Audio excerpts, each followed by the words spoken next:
easy go.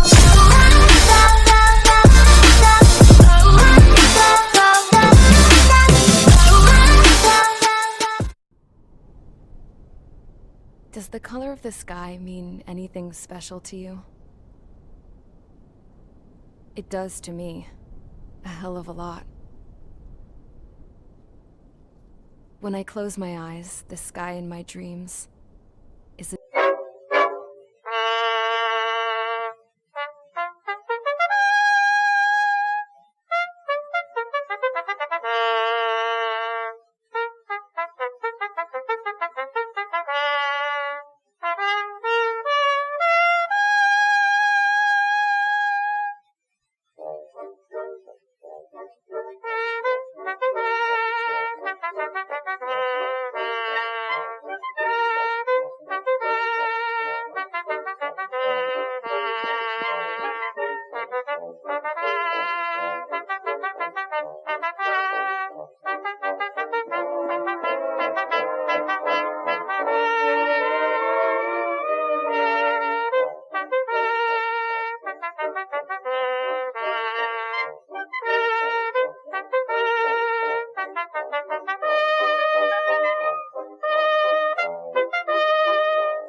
That's the thing, piece of junk. Should have built it to turn, too.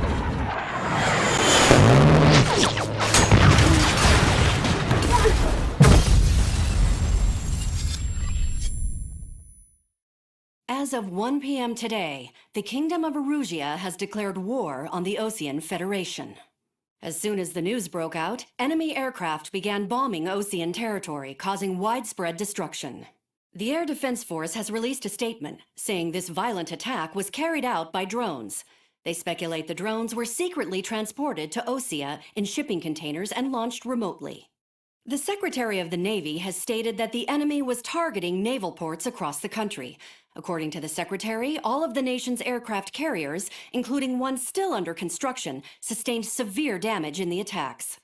We have yet to hear back from the department as to the fate of Osean carriers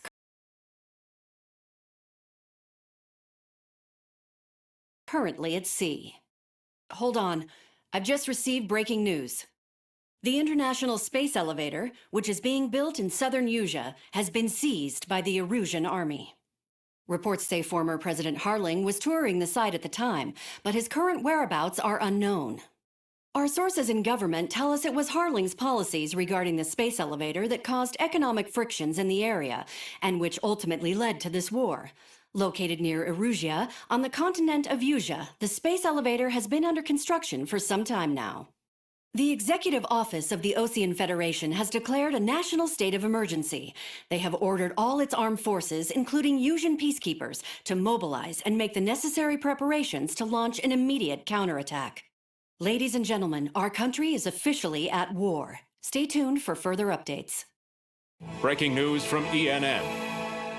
Osea launched an attack on the capital today, striking Farbanti from their aircraft carrier, the Kestrel II. After a brutal battle, the Erusian Air Force successfully repelled them. During the air raid, the Osean Air Force fired missiles at the city and managed to shoot down a number of Erusian fighters. Some of the disabled planes then crashed into residential areas.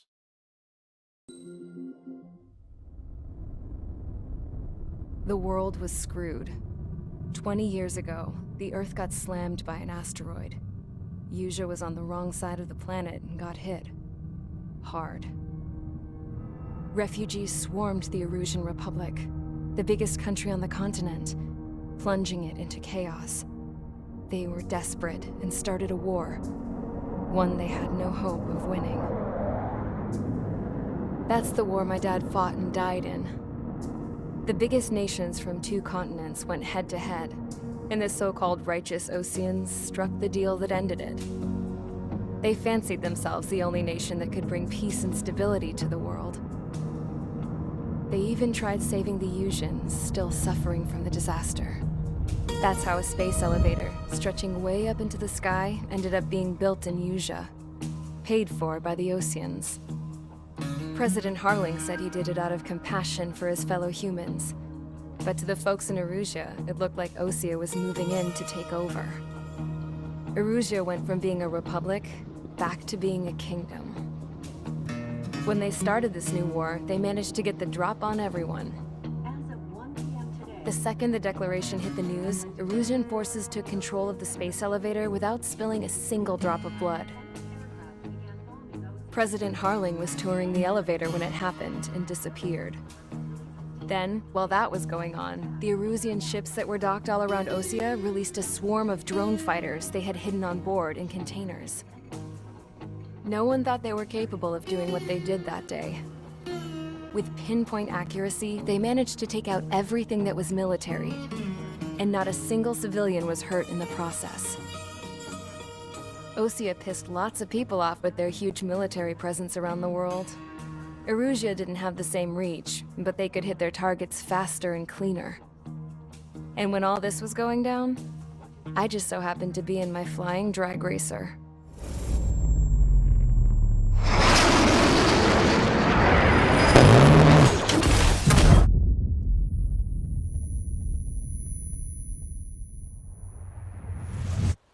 In case you were wondering, yeah, I survived.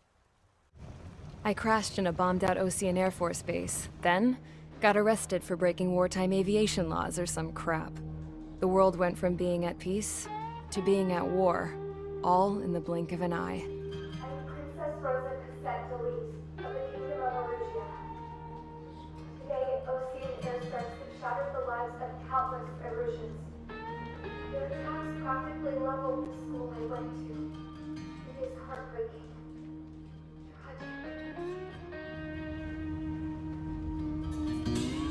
I was tried, found guilty, and stuffed into a cargo ship.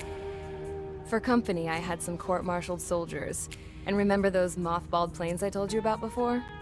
They were loaded on the ship too. We headed off down south for several days, and then swung east. That's how I got here. I was thousands of kilometers from Erusia, on the opposite side of the Yuzian continent. For a port, it was dull as hell. It had 3 rusty patrol boats, and the base?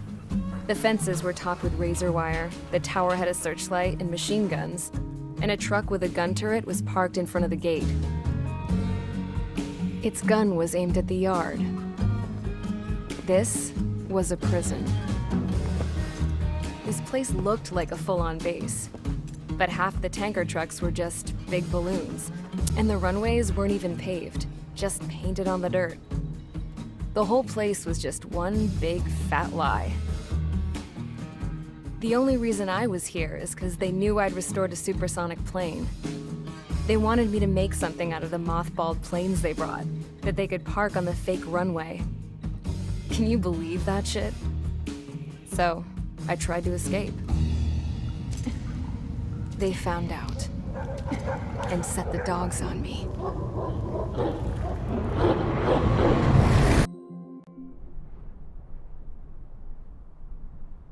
Here he comes.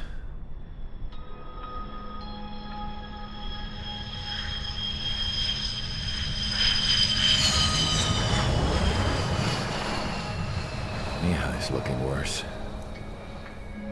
Thank God he has his granddaughters here to help him out. They're sisters, 15 and 10. Engaging the enemy in combat so we could use his physiological data to improve the drones had always taken a toll on Mihai's body. But today, he was really showing his age. The drones we based on his data were being taken down at a faster rate now, compared to when the war began. When Mihai found that out, he insisted on flying to the front lines to see it for himself. Sometimes he could be so stubborn. His age wasn't the only thing affecting his health. Over the years, flying at high altitudes for prolonged stretches of time had ravaged and poisoned his body. But he was a man of grit. Today, after 28 years, he saw combat again. If his flight suit still wasn't good enough to protect him, I can't imagine how many Gs he hit today during the battle. As a pilot, he exceeds all our expectations. It's going to take a bit more tweaking before our drones can match his skill.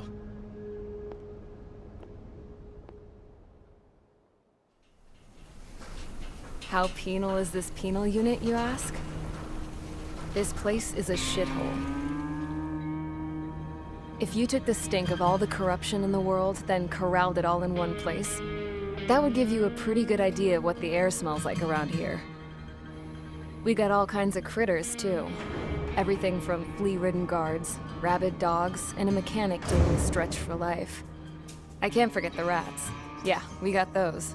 And some pilots who got their wings clipped, too.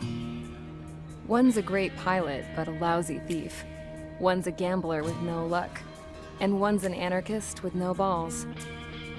Their job here was to rev the engines on the fake runways. The idea was for Erusia's spy satellite to pick up the heat sig. Even though there weren't any real fighters here, it looked like it on their infrared. I bet you're wondering, if Erusia lost the war, how come they still have a spy satellite? Because someone over there was smart enough to train a bunch of computer nerds to hack into half of Osia's satellites. That's how come. Every now and again, I'd try to bust out. And every single time, those damn dogs would drag me right back. When I was in my cell, I'd hear this voice coming from the guards room. It was the Erusian princess rallying her people on the Erusian national broadcast. All us prisoners had become big fans of hers. You want to hear something funny? The guards were big fans too. I swear to God, every time she was on the air, they'd turn up the volume on the radio and sit there listening. I could see how someone like her could win the hearts and minds of soldiers and workers alike. When the princess said something, you could tell she meant every word. Lately, she'd been having more fun with her speeches, and that made her seem even more charming. You could say her charm was like a virus. Whenever she'd point out stuff that was wrong with Osea, the prisoners in here went nuts. Hell, if anyone knew how messed up Osea was, it was the prisoners. They'd shout, "Burn Osea down." No way am I just gonna sit here and rot away in this hellhole. Dark blue. Instead of building fake-ass planes to trick Erusea, I'm gonna build one that'll really take off. You can count on that.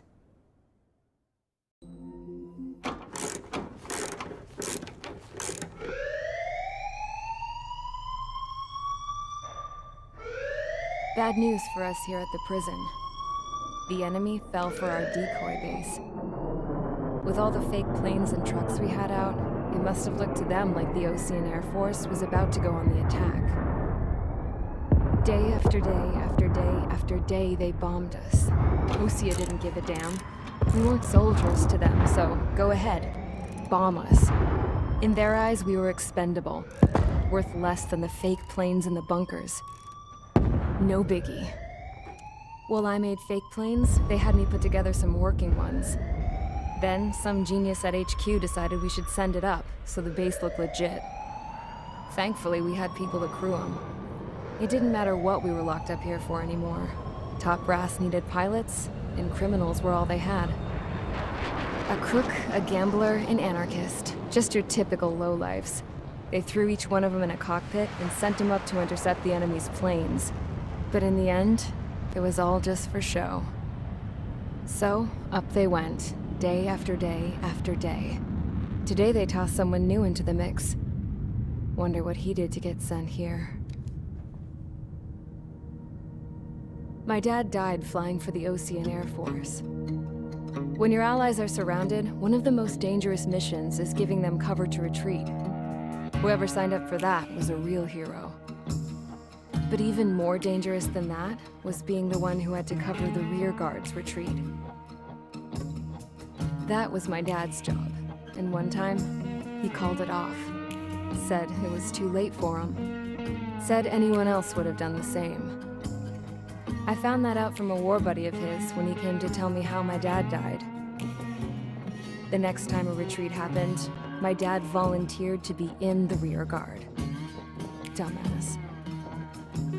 He died all right. No one came to help. The news nearly broke me. Of all the ways to get killed, that's gotta be the most pathetic one ever. Am I right? There's a rumor going around about another inmate. A guy they brought here a little while ago. Get this, talk in the cell block says he was sent here because he killed Harling, the president of Osea during the last war, remember? He's the one that sent my dad on that suicide mission. He's the reason I had to go live with my grandpa, and why me and Gramps started building a supersonic jet. He's the reason I ended up here. Maybe I should give that guy a thank you note for killing him. Nah. God, I hate the smell of this place. It's all fake and lies and bullshit. It reeks. Mihai's granddaughters liked to keep to themselves mostly. They were well behaved and possessed a sort of quiet elegance. From time to time, I'd catch myself looking at them, wondering what they were talking about. I'm sure everyone on the base did the same. They were such enthralling creatures. Every night, a crowd would gather around Mihai. They were the men tasked with guarding him in the air. Their jackets all bore the same patch, a relic from a nation that was long gone. Decades ago, during the Age of Expansion, the Kingdom of Erusea absorbed many countries. Theirs was one of them. Mihai asked them, "Yet what is a nation? Can we actually see the physical lines that divide one from another?" People of my generation can no longer speak the language of our homeland. My grandparents always look sad when they see I have no idea what they're saying to me. Mihai didn't say a word after that. His scarred face betrayed no emotion. He didn't get those scars from flying, though. Mihai was originally from Shalaji. His real name is Mihai Dumitru Margarita Corneliu Leopold Blanca Carol Aeon Ignatius Raphael Maria Nikitas A. Shalaji. When he was young, he was the heir to the Grand Duchy of Shalaji. Then, revolution broke out among his people. Mihai was betrayed by a close friend who pointed a gun at his face and pulled the trigger. The revolution was successful, but the new country that sprang from it was annexed by the expanding kingdom of Erusea.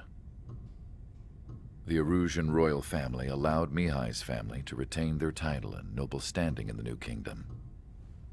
But Mihai surprised them all by signing up for the draft like an ordinary Erusian citizen. He was then accepted into the Air Force Academy by order of the king. Mihai soon became an ace pilot. When the royal family was ousted and Erusea became a republic, he continued his service for the new regime. Test sites soon flourished. One day, a classmate of Mihai's granddaughter visited.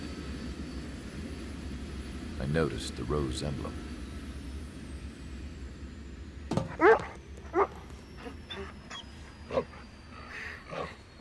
She laughed like a princess, and I found out later she was indeed the daughter of Erusea's new ruler.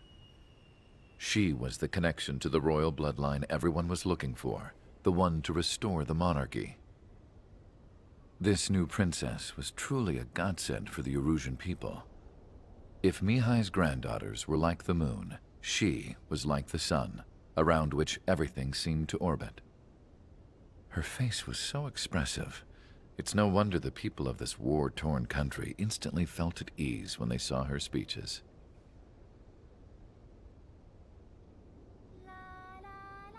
They started singing. The pilots of the support plane smiled, even though they wished their nation were independent from hers. Angelic. I wonder how Mihai felt about all of this. It was my job to research his neurological data, after all. I wish I could figure him out. Whatever his feelings were about losing his homeland, he kept hidden, even from me.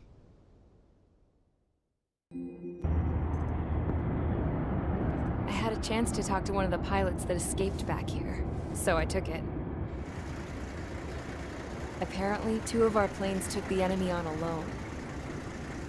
They covered the Allies so they could retreat. The hell kind of idiot does a thing like that? The last pilot to land back at the base was that scrawny anarchist dude. He always had this dumb grin on his face, like he didn't give a damn about whatever he did to get thrown in here with the rest of us. Was he the one who went gung-ho?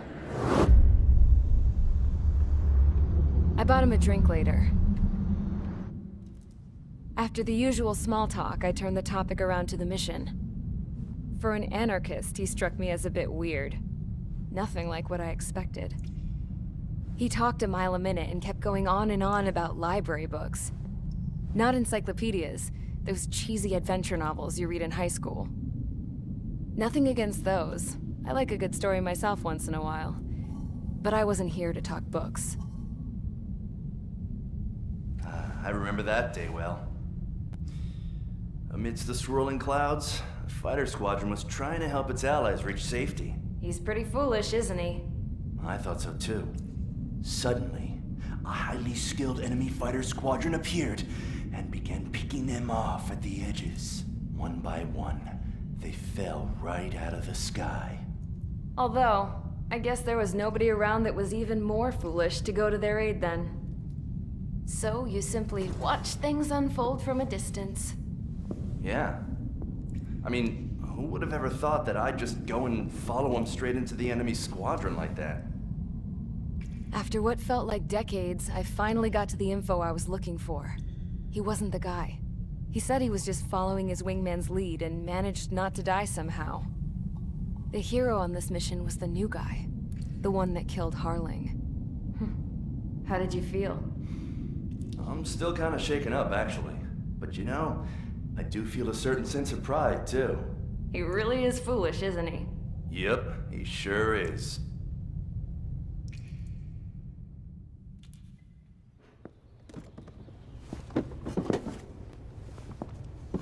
I went to the hangar to have myself a closer look at Trigger's plane.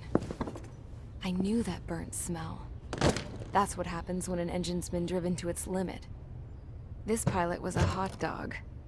From now on, I was gonna keep my eye on this idiot. From a distance, though. I didn't want to get too tight with someone who was a better pilot than my dad. Even so, I decided to give this guy's plane a little bit of the old Avril magic touch. He needed all the help he could get. Suddenly, we were being treated like a regular unit. We've been ordered to pack everything up and move the base further inland. We even got a transport plane. The funny thing is, no one here remembers I've got a bum leg and, oh, that I'm not a soldier. Take a look at the map. There's an island on the other side of Yuja our Marines landed on. The space elevator's not too far from there. They tell us the airfield's being used as a base to support the elevator. Not sure if I trust that intel. Anyway, the transport plane's gonna drop us there, without any fighters to cover us. Some genius thought we could commandeer the enemy's jets they left in the hangars, and use those to fight. Y'all aren't real soldiers, they said. Any other day we'd be using you lowlifes to go out and dig up landmines. And prisoners don't get guns. You'll just have to make do with whatever we give you and like it.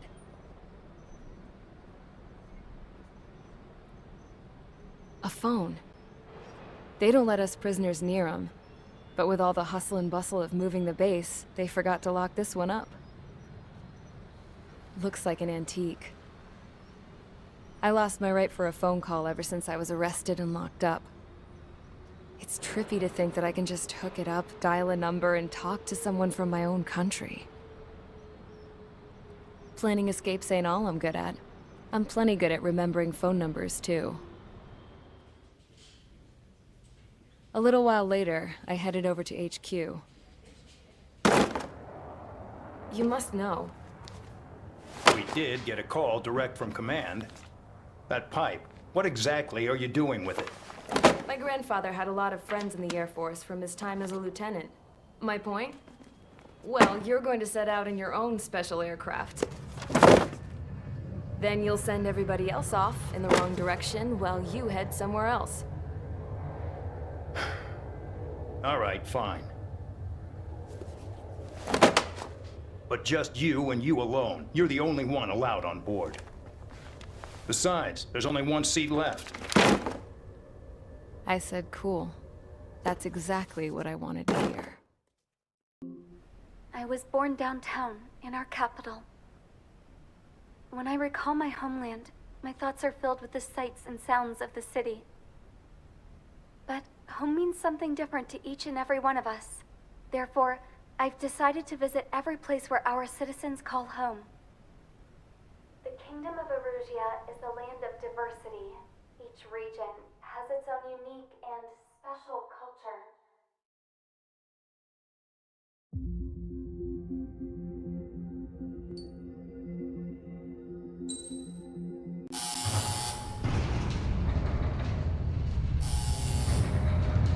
Mihai's second sortie was designed to calculate how his physiology changed under the stress of combat. My job was to compare his performance as a pilot now to when he was younger and understand how his skills evolved. To tell you the truth, I'm not sure I wanted to know the answers anymore.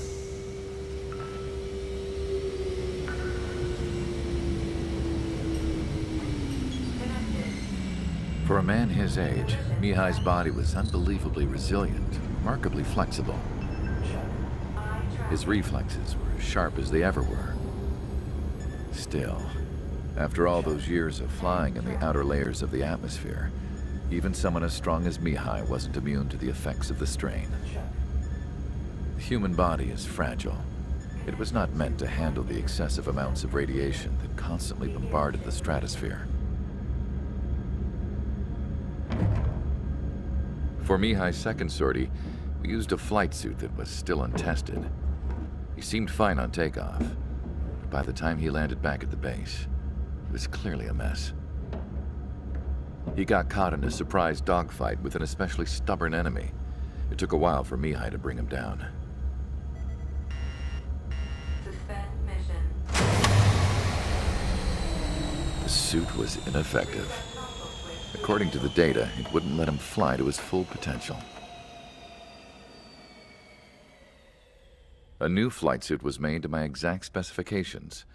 When it finally arrived, Mihai's granddaughters glared at me with their disapproval. They blamed me for the pain their grandfather had to keep enduring. But Mihai remained stoic. He wasn't the type of man who cared about anything that happened here on the ground. I wasn't worried about it. I was confident the new suit would protect him thoroughly, so that he could maneuver his plane any way he wanted. The moment he took off in his new flight suit, I realized what I had failed to before. Right after takeoff, as the wheels retracted, the plane suddenly arced up. It accelerated so quickly. I had never seen a plane move like that before. Mihai hit the high G's multiple times before disappearing into the blue. The support team couldn't even keep up. And then I knew. I understood why he never seemed to care about restoring his stolen country back to its former glory, and why he didn't seem to care about anything that happened here on the ground. Of course, Mihai's kingdom was the sky.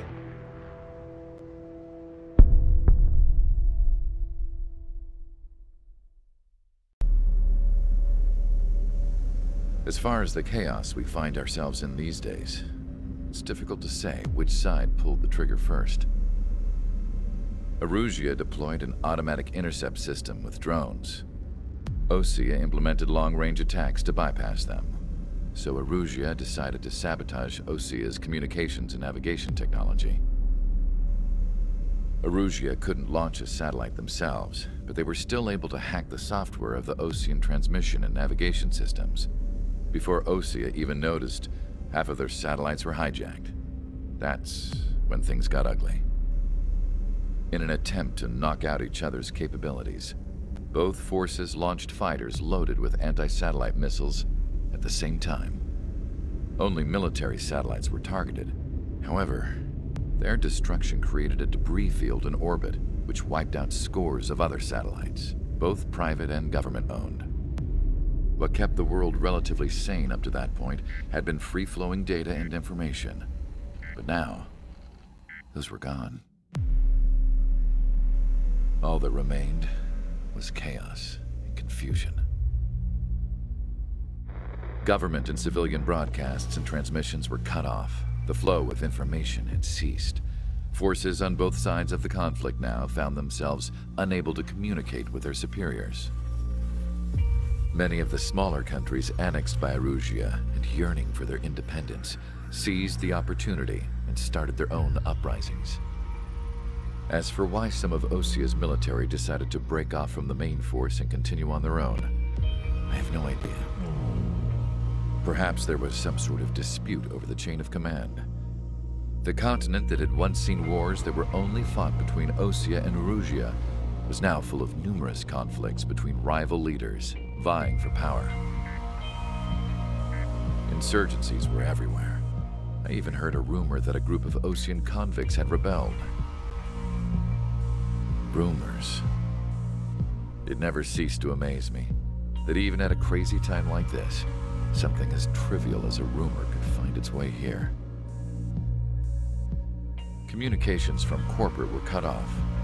Apparently, the entire computer network was down. It was a wise decision to make our drones autonomous with AI instead of being radio-controlled. Wise and forward-thinking. Even with their GPS offline, they can still use their sensors to navigate as long as they're working properly. I'm sure the drones are still working perfectly, following their mission orders to the letter. I wish I could upload Mihai's new data to them. But without a connection, I can't upload the software to the active drones. The new ones we're making, though, there should still be enough time to upgrade those before they're activated. I'll be taking the data I've acquired away from the front lines now. Oh, and I'll be taking the girls, too. I told my assistant Masa it was time to get Mihai's granddaughters ready to leave here. She's not much older than the girls, but she has a way about her, and I'm sure she won't have any trouble with them. I saw a plane flying off in the distance. I imagine it was looking for a safer place. The plane had a rose emblem on it.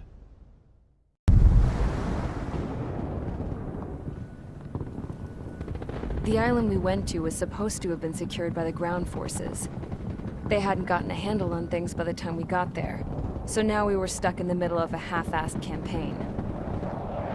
My job was to get the planes ready for combat, making repairs and handing them over to our troop of cons. Thing is, the enemy still had the hangars. The comms were still down, so none of us knew what the hell was going on. The last transmission I heard before everything went to shit was that some prisoners from an Osean military penal unit rioted and managed to escape. They stole some jets and now they were flying around, taking out their former allies left and right. I wonder if any units like ours were out here, creeping around.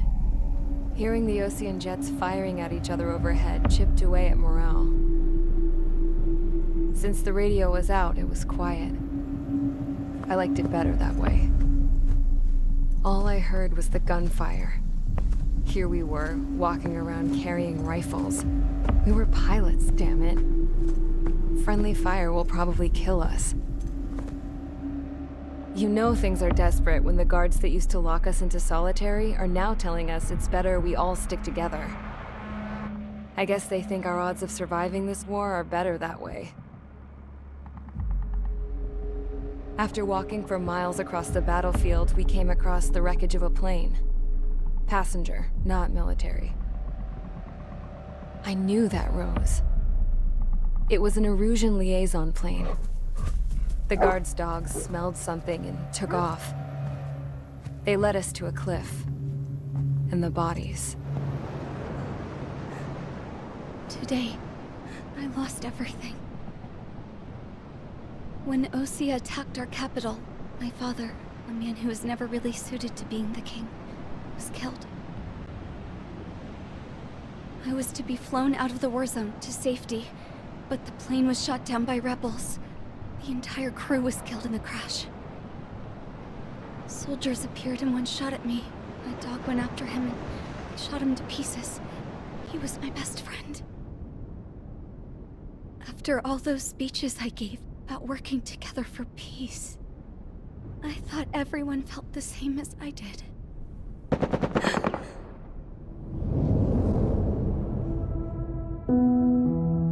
I'm sure the soldier who shot at me knew I was the Princess of Erusia. He was Erusian too. More soldiers have come. Now, there is no one left to protect me. I am so numb, I cannot move.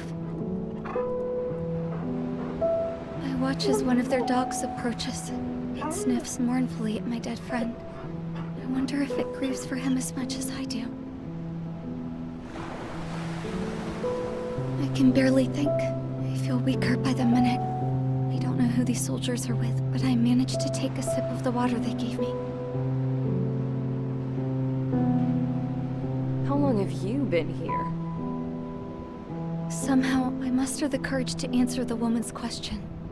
I tell her I've been there 3 days. They gather around me with grim looks on their faces. What would they do if they knew I was the Erusian princess? After searching the cockpit of the plane, the woman who spoke to me before came back to me. This is an air-to-ground tactical radio. It still works! I noticed she walked with a limp. She knelt down next to me and asked her companions to give me some food. And then, very softly, she said,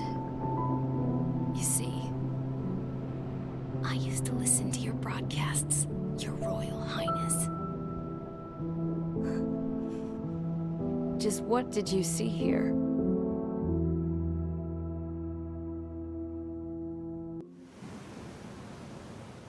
We found a boat, then sailed away from the island.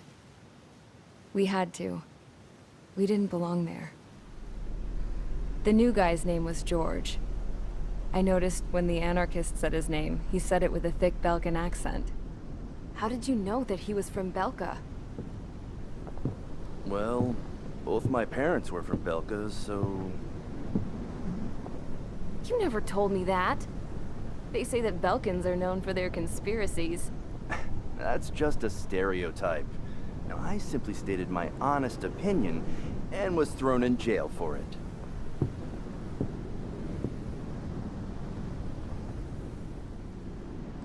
The princess sat there looking miserable. That was a dumbass stunt she pulled back there, but it got us on this boat.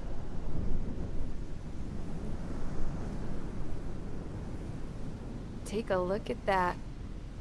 This ship is heading for a single rope that's hanging down from the sky. Do you know how far the end of that rope reaches?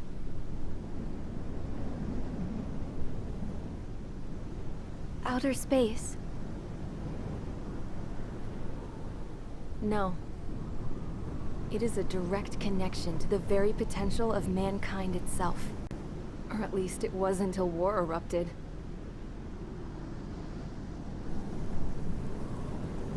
It's my strong belief that the rope might be connected to a very distant, faraway source of great conflict and strife. Even long before the war, the whole world started falling apart once Harling began trying to build it. I often wonder what was going through Harling's mind when he was trying to destroy the very thing that so many people were sacrificed in order to create. Sacrificed? What do you mean?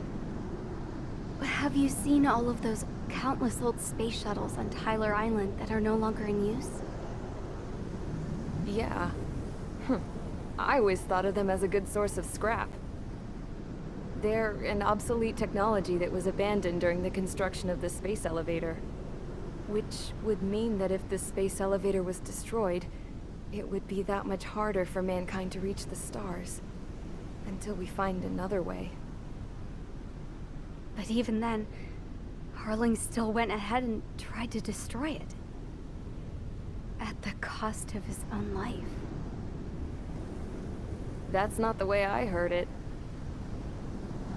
What I heard was that he sacrificed himself to protect the tower from an incoming missile. Oh, I was told he tried to fly his ship into the tower in order to destroy it. I wonder which story is true, Your Royal Highness. I don't know. Looking at it objectively, it's reasonable to believe that Harling had both options before him. When it comes to which one you think he took, I guess it's like a mirror. Yes, it is. It's like a mirror looking into your own soul, based on whichever choice you believe it was. At the moment, though, I can only see darkness.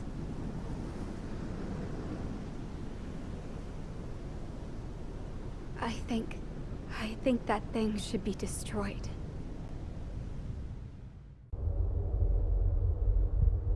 When we got to the mainland, we found the space elevator's support facility.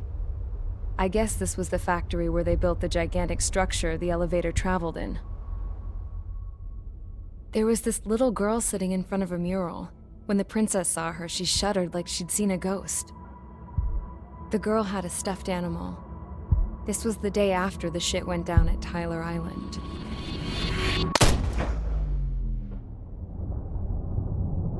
She walked right up to the princess, took her hand, and led her into the factory. One thing's for sure, they knew each other.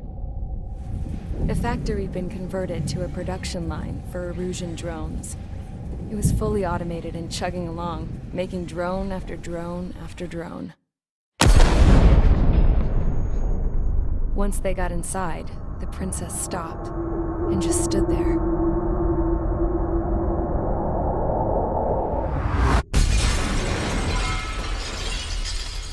Another girl was there with a man in a lab coat.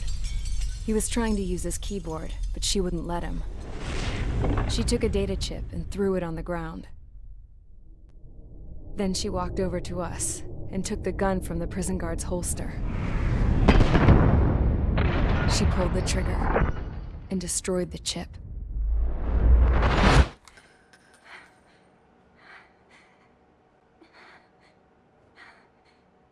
Later, I found out that the girl with the gun and the one with the stuffed animal were sisters. They were also the granddaughters of Mihai A. Shalaji, the legendary pilot. Gramps used to talk about him. He said Mihai was the top ace from 2 wars ago. Know any Belkans? Because this guy was a Belkan, and they love to stir shit up. Pitting nations against other nations is a particular favorite of theirs, along with developing hyper-advanced technology. That's right. I'm Belkan, born and raised. My country is gone now. Rather than surrender to its enemy, Belka detonated 7 nuclear weapons on its own soil. My people scattered around the globe, living in the shadows of other countries. We had a new purpose: to breed wars. The theory was that through war, we could achieve our destiny and our revenge. I had just finished inputting Mihai's data when his granddaughter came in. She destroyed the only copy I had of the information I squeezed out of him. The girl loved Mihai.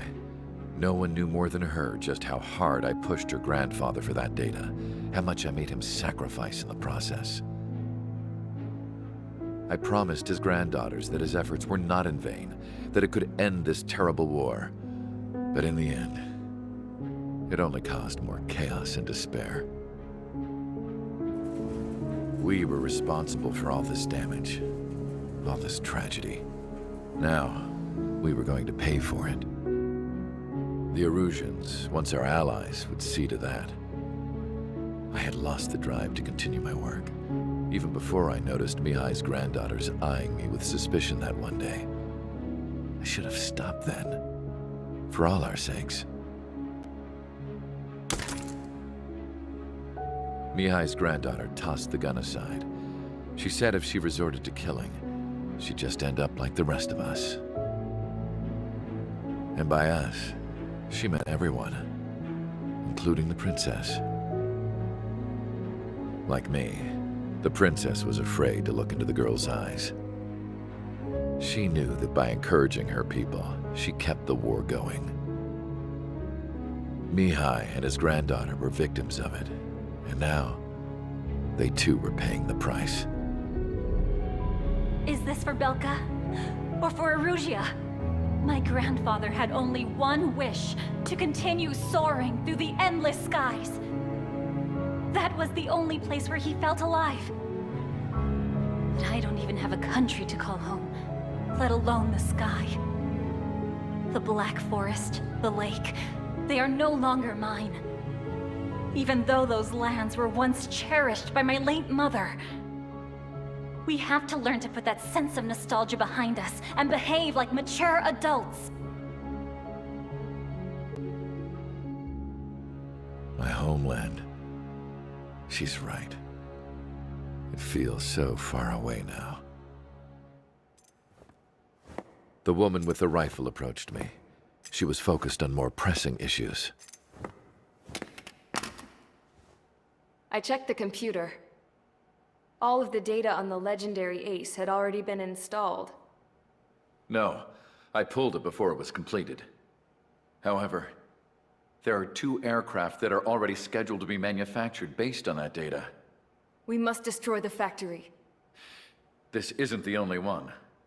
There are more facilities just like it, and the 2 planes containing the data will be manufactured at one of those facilities. So, this place runs on solar power that the space elevator generates, right? How about the others? We can destroy the space elevator and cut the power to them. First things first, let's take this one out. I'll show you which locations to target.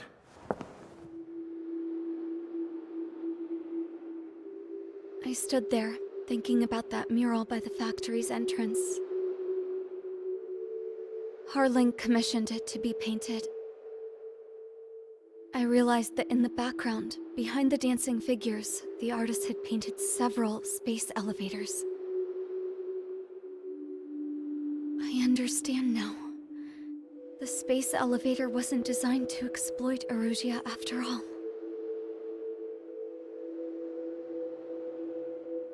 Good. And afterwards, we'll bring down the space elevator itself. No matter why it was built, right now, it's the root of this chaos. I wonder... Yes? I wonder... which path you would choose when looking at Harling's mirror.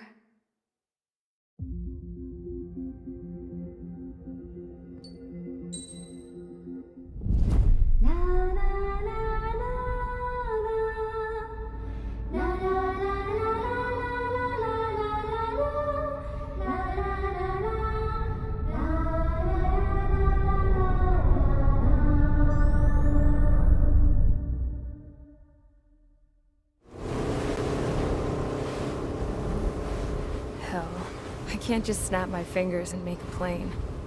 Believe me, I wish I could. Right now, we needed one. Bad. When we were coming over on the boat, I remember seeing an aircraft carrier. That gave me an idea.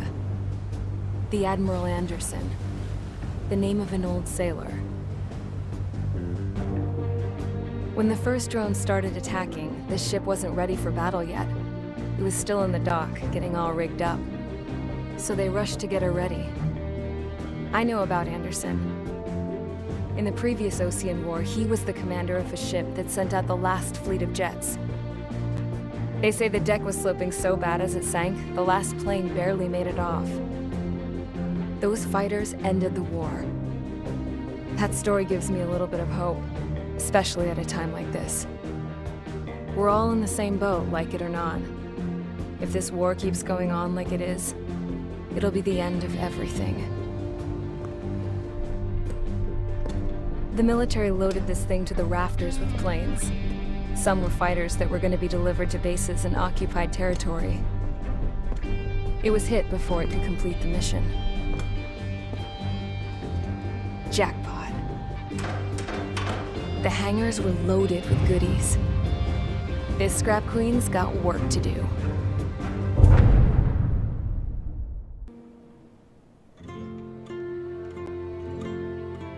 The refugees built the settlement for themselves at the base of the space elevator. A humanitarian mission from Yuktovania airdropped some supplies for them again today. Thanks to the princess, the whole world was pitching in to help these people. Handing out the relief supplies would have been a perfect gig for that anarchist dude. But since he's dead now, the job went to the guy from Belka, George. I guess Tabloid got that new system he wanted in the end.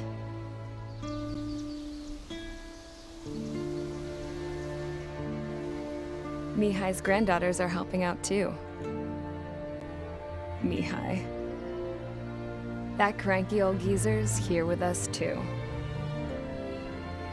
I never wanted to create anything, and now here I am, clinging to life. Watching as my grandchildren and their generation make a new future for themselves and the world. Is this my punishment then? All I do is lie here, wasting away. I'll never know the freedom of flying the open skies ever again. I've been grounded, and my wings have been clipped. You know what having peace in the world means? It's being able to die in your own bed at a ripe old age. Peace is what those girls are working so hard for here. We got a bunch more refugees today. And the princess? She's looking to the stars. dark blue, to the heavens and beyond.